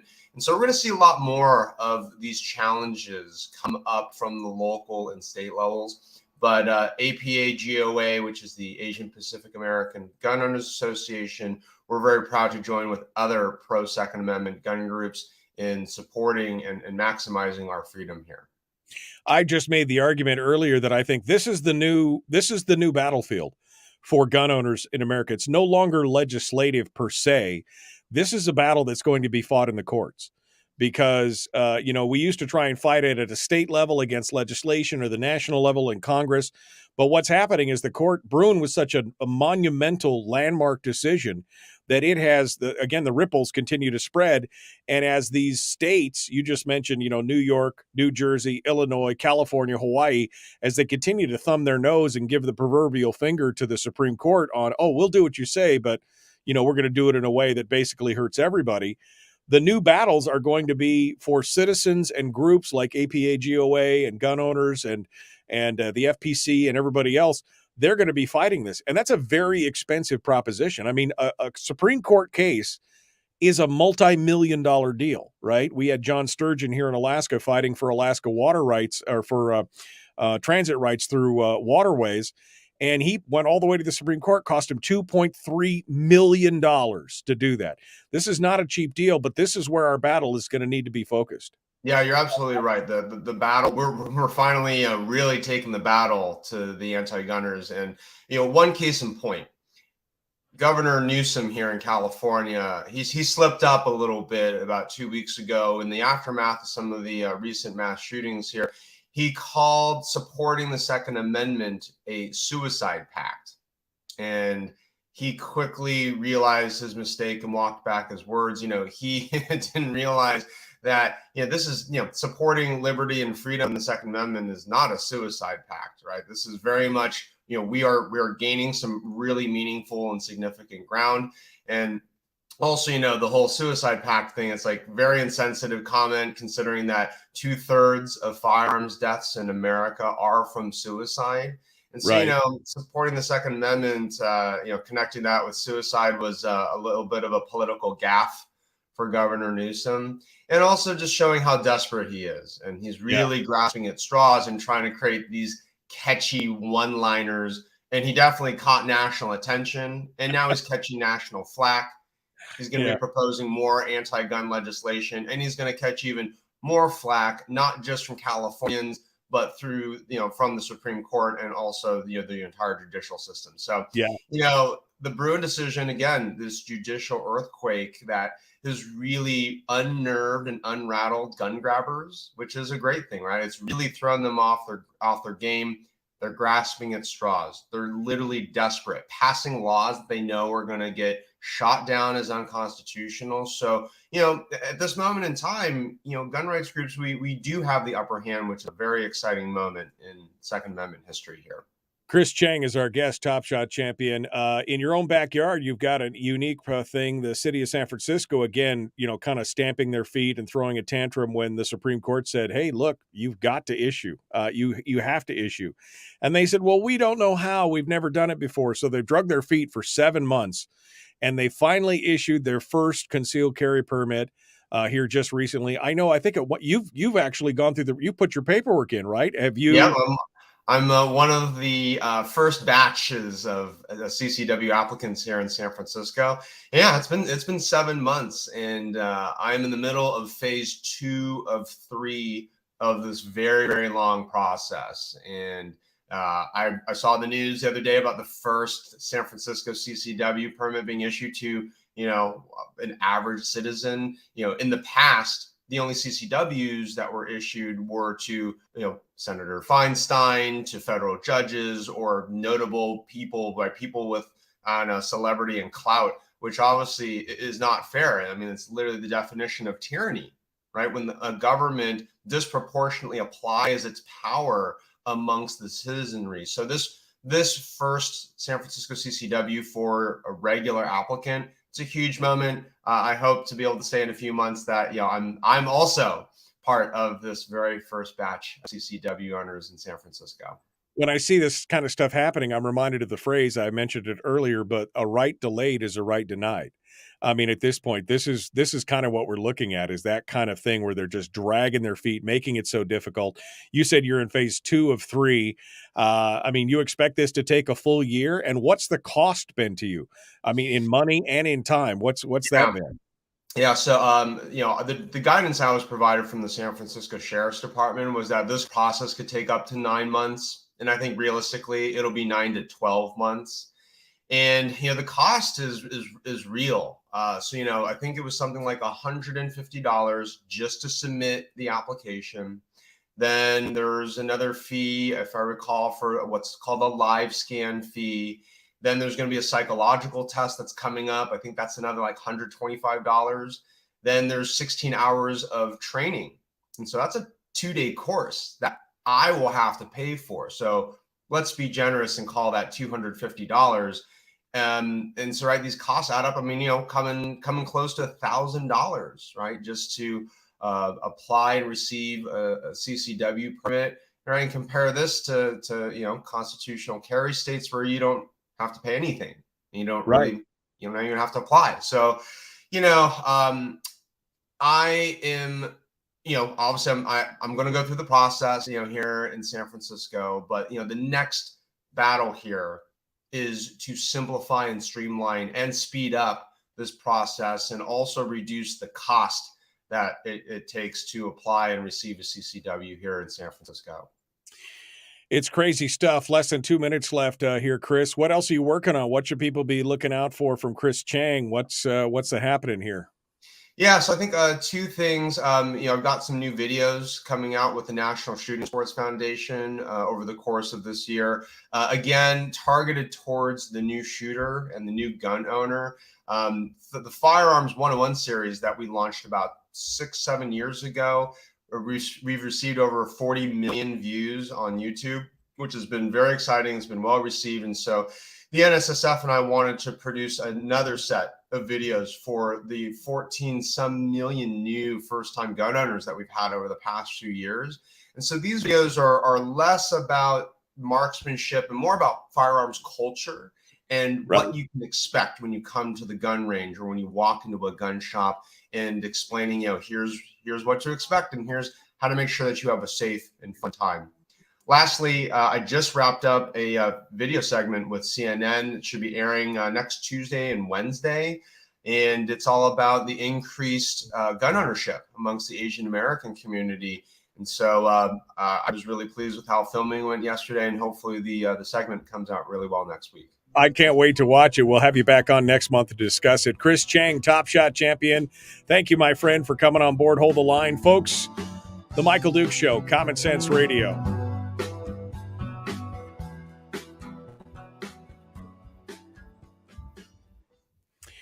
Chris, I'm glad. I mean, I love the glee in your eye when you said 14 million new gun owners. I'm just like, exactly. I mean, I'm so excited.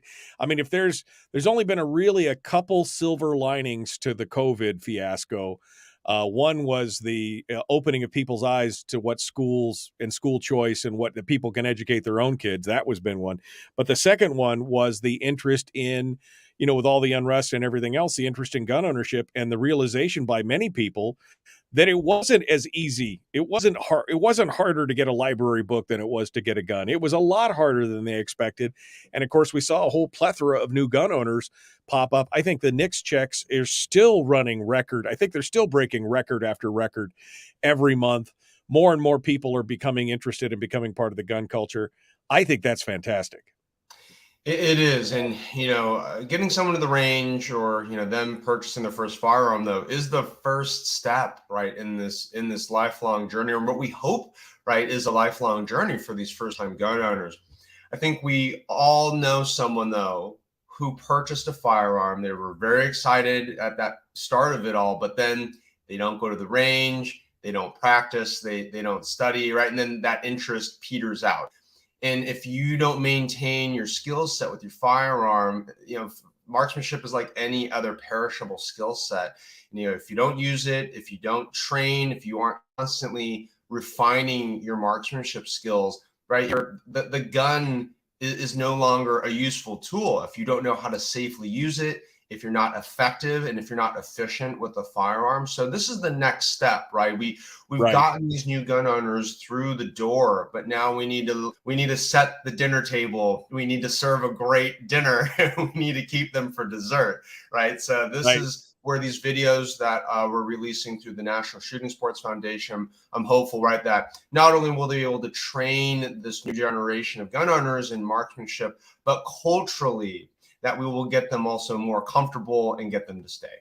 Yeah, exactly. I mean, you've got to be engaged. Just buying the gun is not, it's not some kind of mystical totem that keeps you safe. You've got to be able to learn how to use it, the applicable laws, all those things. We talk about that frequently on the program here, that, it's just not some kind of laser shield that put it in your purse or put it in your pocket and you're good to go.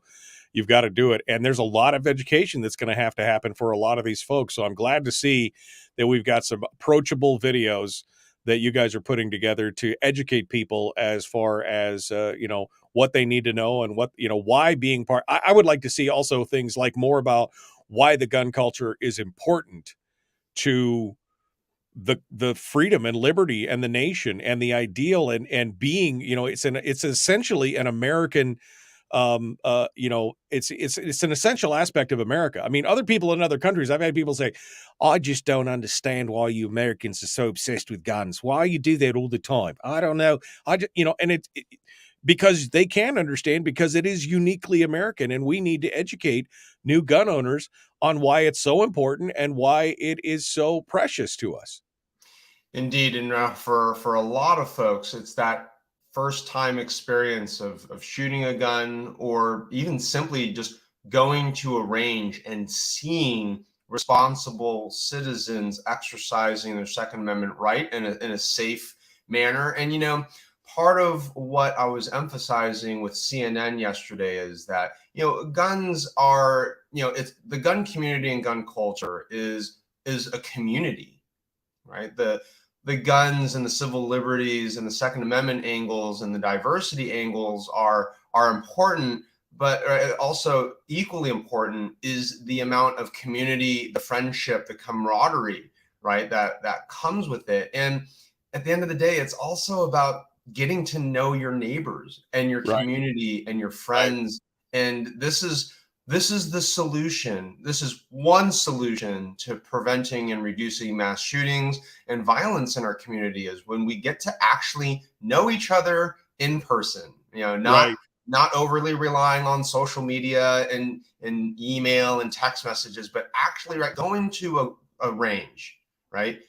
Shooting guns. And of course, right after you shoot, right, there's always the social aspect of, hey, right, let's go grab a drink at the bar, right? Let's go grab some food, right? So, this is a really, really exciting moment in the gun community. And I would encourage any existing gun owner or member of the gun community to keep an eye out for these new shooters, right? And if you see one at the range, and if you think they could maybe use some help, use a quick tip or a pointer, or maybe just say, hey, you look like a new shooter. Hey, I'd love to, buy your first drink, at the bar after we're done shooting. Just keep an eye out, for these new shooters, and let's make sure that we all take care of them.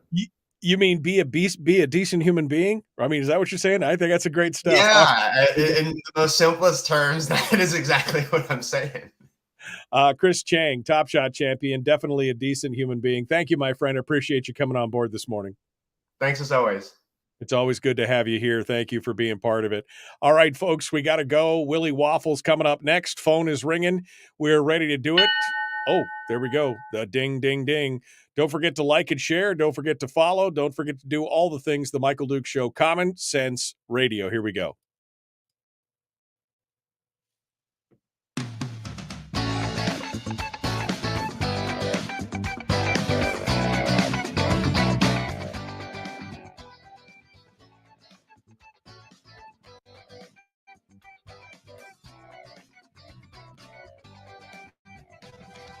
Okay, weekend time. I'm ready. Ready. How about you guys? You ready? All right, let's jump into it. Willie Waffle, wafflemovies.com, comes in to give us the streaming and entertainment news. And today, we kick it off right now. Hello, my friend. How are you? I'm feeling pretty good. I'm like you. I'm ready. I think it's great. I think we're going to have a good weekend. I think that's all we really need in this world anymore. That's all I'm looking for. Give me a good weekend, right. And we're good to go. Yeah, that's right. All right. Well, let's start off with the entertainment stuff. AMC, big movie chain, right? I mean, those so-and-sos, right? They're trying. Yes, right. They're trying to destroy movie theaters. What? I think this could be the death blow. Okay, like when you are having trouble getting people to come to your theaters, maybe don't make it harder. All right. So AMC announced this week that there's going to be a new pricing structure. That's right. No longer is it just let me buy my ticket and pick my seat. Oh, no. You want those better seats? We're going to charge you more money. Okay, so if I want to sit in the center, because this drives my wife crazy. She's like, "We can sit anywhere." I'm like, "No, I want to sit in the middle of the thing. I want to be able to see. I don't want to be off center. I hate that." And she's like, "Well, I'm going to sit there." All right, now they're going to charge me more for sitting in the middle of the theater. $2 for that. Okay, because that's. The $50 in popcorn and soda wasn't enough. Right. I mean, like literally, you're already making your money on the concession guy. Come on. And so that will be called preferred sightline. Then Okay. there's going to be also there's going to be the standard sightline, which is like anything else. Right. And then there's going to be the value sightline. The guys who get stuck in the front row, they're going to pay $2 less. But I think the deal is you have to be a member of the AMC Stubs program to get the discount. I swear I read that someplace. Oh man. So, What's their you know, explanation? I mean, what's their theaters are dying. Why well, are you making it harder? I exactly. don't understand. And they're trying to sell it as like, well, you know, that's what happens at baseball games and rock concerts. You just pay more for the better seats, and we're gonna do it too. And I'm thinking, you know, you already have a problem where if it's not some big huge blockbuster or some like quirky horror movie that catches fire, people don't want to go to your theaters right now. You've got a lot of these kind of these mid-range movies, these Oscar contenders, these movies that play to people who are maybe like 25 to 60 or 35 to 60 that are doing no business. And now you're going to charge people more. Oh, but not on $5 Tuesdays. They made that very clear. $5 Tuesdays are still going to be $5 Tuesdays. Okay. All right. Good to know. Yeah, but you know, they already started. They already started in New York City, Chicago, and Kansas City this week, and they're going to roll it out across the rest of the country throughout the year. Well, good luck, guys. Good luck. I think you're going to have a hard. I Yeah. think you're going to have a hard time filling those seats. I'm just saying. Why Well, make it harder? and how are they going to enforce this? You know what it's like at the movie theater. Everyone's just going to wait for the lights to go down and go take the seats that they want. And then the people who have those tickets are going to show up. And now there's going to be a squabble. And now the manager might have to get involved, except the manager's some 18-year-old kid who's working part-time who's like, man, I just wanted some money and a chance to see some movies. I am not a referee. Right. Exactly. You know? Good Lord. All right. Oh, Well, gosh. okay. All right. That's fine. Yep. For James Corden fans, he's going to be leaving CBS, I guess, soonish. He just hasn't announced his last day? Is that the deal? And they already know what they're going to replace him with? Yeah, so you know they've been planning this. You know, it's basically coming up at some point soon, and so they had to find a replacement. They had to find out what's going to be the program that takes over. And there's been a lot of jockeying, a lot of comedians and people have been trying to get the gig, and they're going to fall back on something a little bit different, a little bit strange, some might say. And they're turning to their friend Stephen Colbert, who already has the 11:30 show, and a show that he used to produce that's called At Midnight. This ran on Comedy Central for a number of years. I want to say like 4 or 5 years, like from like, I don't know, I want to say like 2012 until like 2019 or something like that. And they did 600 episodes, and it was shaped as kind of being a game show where you had 3 comedians on and you had a host throwing out questions, and then hilarity ensued.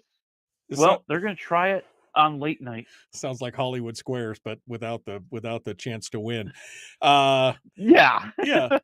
Well, Colbert, I mean, he does pretty well for himself, so that'll be interesting to watch. I mean, I can't tell you the last time I watched a late night I mean, I'm not up at late night, and I might see I might see a Jimmy Fallon clip or something on the internet, but I just don't watch it anymore. So is late night television as big as it used to be? I mean, it used to be, Carson and all that kind of stuff, Letterman, and now it's just like, who? Yeah, exactly. No, late night television is not what it is. This is a clear sign of that. Because this should be a coveted spot. This should be the next David Letterman. This should be the next Stephen Colbert or the next Jimmy Fallon. The next Conan O'Brien. And they're basically just giving up. They're just saying we're going to bring out something that's a little bit different because people don't want to see the late night talk show format much anymore. Yeah. And so that's gone by the wayside. Now they don't know who's going to host this thing. It was originally done by Chris Hardwick, who was a comedian and a TV personality. It was made pretty clear he's not in the running because we're leaving cable, buddy. You're a cable dude. We're gonna get a big star to do this. Okay, Willie, I got this genius idea for late night. Why don't we put together a show? It's a variety show, right?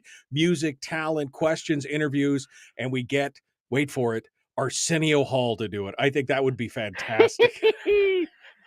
Arsenio's the man. Okay, Leo. Hey, Hey, Arsenio Hall, the man who I'm not exaggerating when I say this. Arsenio Hall, the man who changed late night television forever he in the did. late 80s. He really did. Yeah, He opened it up until Arsenio. It was Johnny Carson and not much else.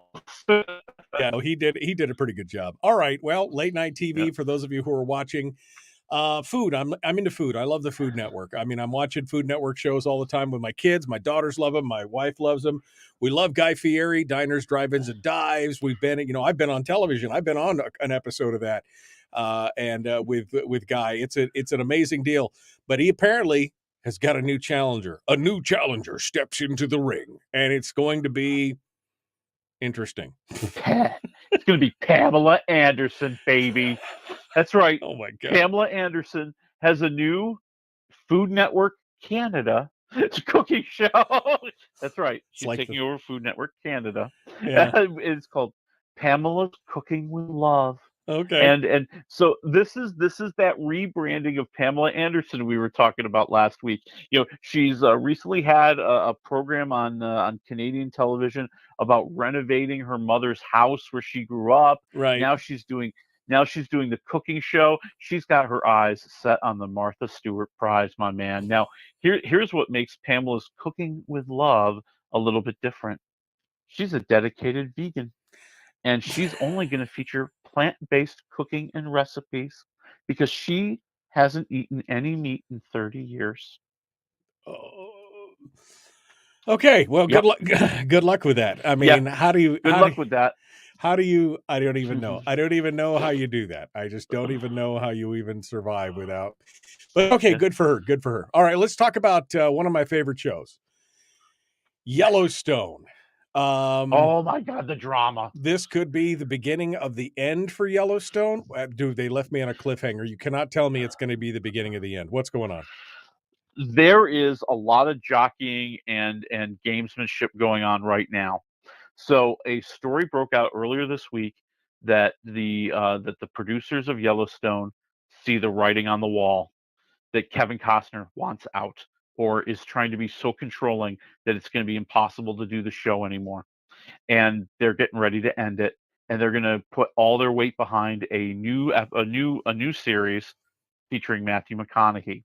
So what's happening right now is, if you believe the story, and I do believe it, Kevin Costner has been trying to reduce the number of days he's required for filming because he's got other things he's working on. Right. So, like, for the filming of part 1 of season 5, he was signed on to do 65 days. And I guess at some point he said, yeah, I'm only going to do 50 now. Tough luck. Deal with it. Oh, and by the way, for part 2 of season number 5, he says, yeah, I'm really only going to be around for a week. So we're going to have to figure that out. He's boy. The story revolves around his character in a big way. I don't know how he could produce 6 hours of television with a week's worth of filming. I don't understand how that could happen. That would be very difficult, and I think that's why they're throwing this idea out that, like, if we don't have a dedicated Costner, we do not have a program.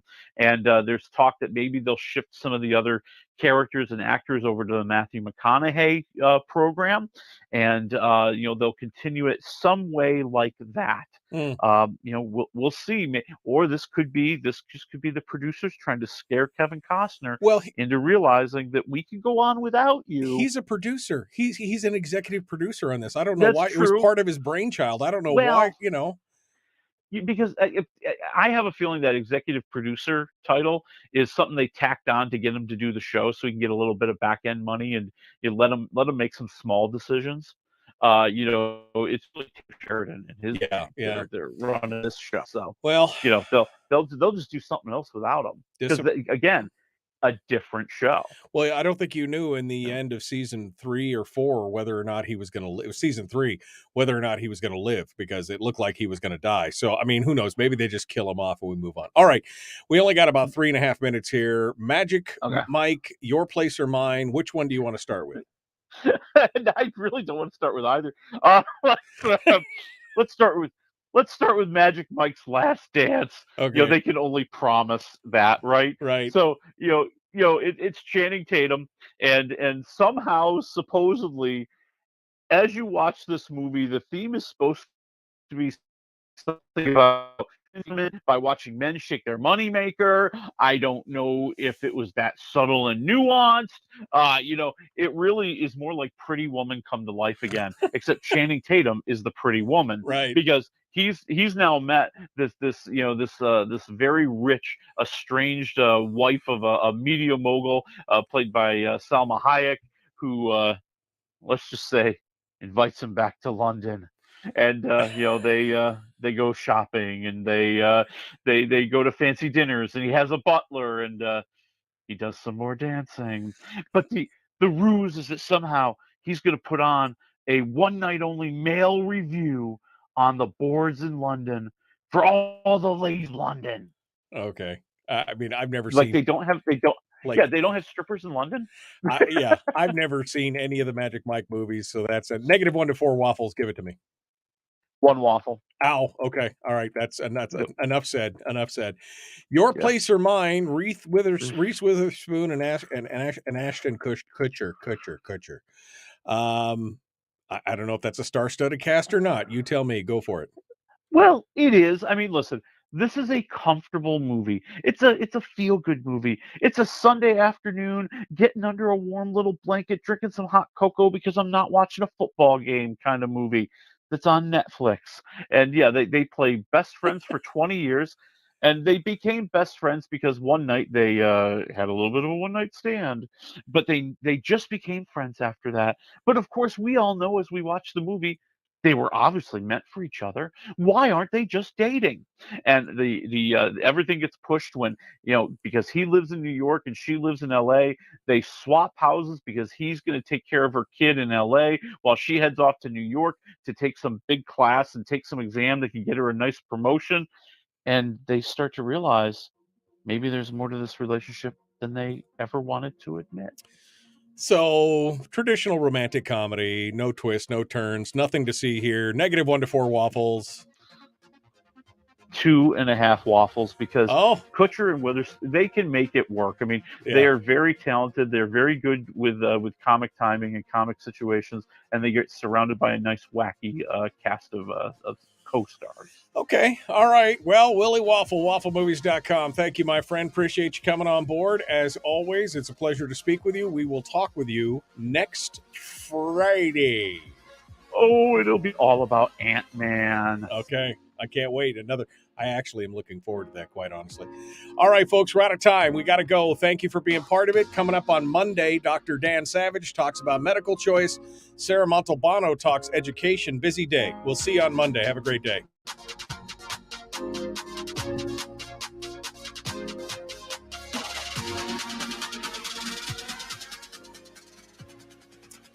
All right. Well, I mean, maybe that's, like you said, that's a Sunday movie under the blanket with some popcorn when you run out of other things to watch, I guess. I think so. I just don't feel the need to watch every movie anymore these days. I mean, when I was younger, man, if there was any movie that was in the news, I was going to see it. But it's just different now. It's just different. Yeah. It changes. I think. Yeah. Well, and on the flip side, are all the movies all that important anymore in general, anyways? True. That's true. Because I'm with you. If it was a new movie, I needed to see it. I had to be there. I wanted to be in there on opening weekend. I wanted to be talking about it. And I think that we've kind of balkanized movie going now to where everything is really made for one particular audience. And if you're not in the audience for that movie, you couldn't care less, and you might not even know that it's out. Yeah, exactly. Who was it the other day that told me that they hadn't even seen the Lord of the Rings movie? And I said, "You're dead." Oh, Chris Story said, I had never seen I'd never seen, he's a weekly guest on the program. And he said something like, "I've never seen Lord of the Rings." And I'm like, what? Wow. You're dead to me, man. But I mean, that's really kind of, that's the way it is today. I mean, there's tons of movies that I haven't seen. And you know what? It's 2 hours of my life that I'd rather watch something that I know I'm going to enjoy, not maybe enjoy kind of thing, So pretty difficult stuff. We did miss one story that I did want to get to. One of my other favorite TV shows is, of course, Bosch with Titus Welliver, Mimi Rogers. I mean, just a great cast of characters, a fantastic show. They brought the new Bosch legacy to Freevee and everything else. You've got some news on Bosch, and I'm dying to hear it because I have no idea what it is. Oh, lots of big news. So first of all, Bosch Legacy Season 2 will be premiering this fall, okay? They haven't given an exact date, but they put out the word, get ready, it's happening this fall. And they are so into the Bosch universe, as it now will be called. We're getting 2 spin-off shows as well. No. Here's the first one. It's going to be following Detective Jerry Edgar. Oh, J. Edgar. Okay. Yes, I J. dig that. Edgar. Yeah. Yeah. Oh, man. So he has been tapped for an undercover FBI mission in Little Haiti, Miami, and he's got to balance his new life with the gritty underbelly of the city, my friends. I like his character. His character is now. You haven't watched Bosch, or did you watch the first I season? haven't seen enough. I've seen like a few episodes here and there. Yeah. And it's good. Oh, it's I super just never was committed enough. Yeah, and I'm not a huge fan of like police procedurals, but just Titus Welliver is such a titan in that role, man. He just plays it to the T, and I really enjoy it. So that's good news. What's the second spinoff? The second one's a little bit different here. It's going to be about a new character who has not appeared yet, Detective Renee Ballard, who's now running the LAPD's new cold case division. Oh. And she wants to bring the credibility that her mentor, Harry Bosch, brought to the job. Oh, I'm down with that. I'm down with that. And I'm wondering if this is from the Michael Connelly books or not. Michael Connelly he's an executive producer and writer. He does everything on the show. I've never read or listened to the stories. Listen to me. I'm an audiobook guy. I've never listened to the stories. I've never read the books, but I understand that the shows are pretty true to as far as the characters go and everything. So, well, I'm looking forward to that. More Bosch is not a bad thing in my book. No, I think it's going to be really exciting, and they haven't really committed to where they're going to be. I have a feeling they're probably going to go to Freevee. I think they've already determined Freevee is really Bosch country.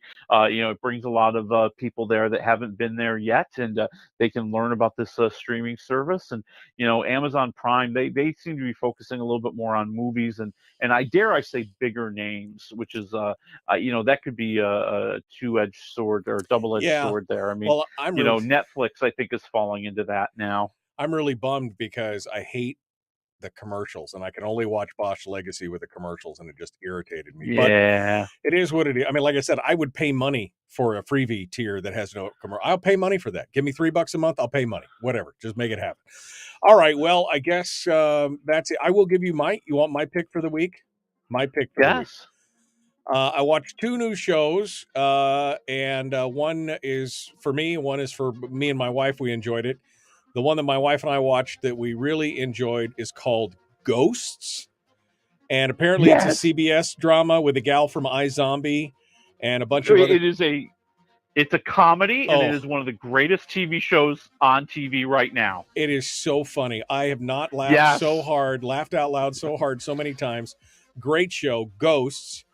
Which is available on Peacock, I think. Paramount Plus. If you want to watch on streaming, and it's on every Thursday night at 8:30 on CBS. And then the other one that I watched is from Amazon Prime, and it's called Upload, which stars Robbie Amell as a guy who dies and gets uploaded to a virtual afterlife, and hijinks ensue. It's great. I really enjoyed it. That was mine watching it. My wife's not there or whatever, and I got time to myself. 25, 30-minute episodes, easy to consume. Go watch it. Upload on Amazon Prime. All right. That's it, my friend. And now we get to talk about ghosts every week. Oh, ghosts, man. It's so fun. All right. It's so great. We'll talk to you next week, my friend. We'll see you later. Folks, again, out of time. Sarah Montalbano from the Alaska Policy Forum talks education on Monday. Plus, Dr. Dan Savage comes in to talk about medical choice. That should be an interesting conversation. We'll see you on Monday. Have a great weekend.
We've shed our terrestrial radio skin, and now we are slimy lizard internet people. It's the Michael Duke Show.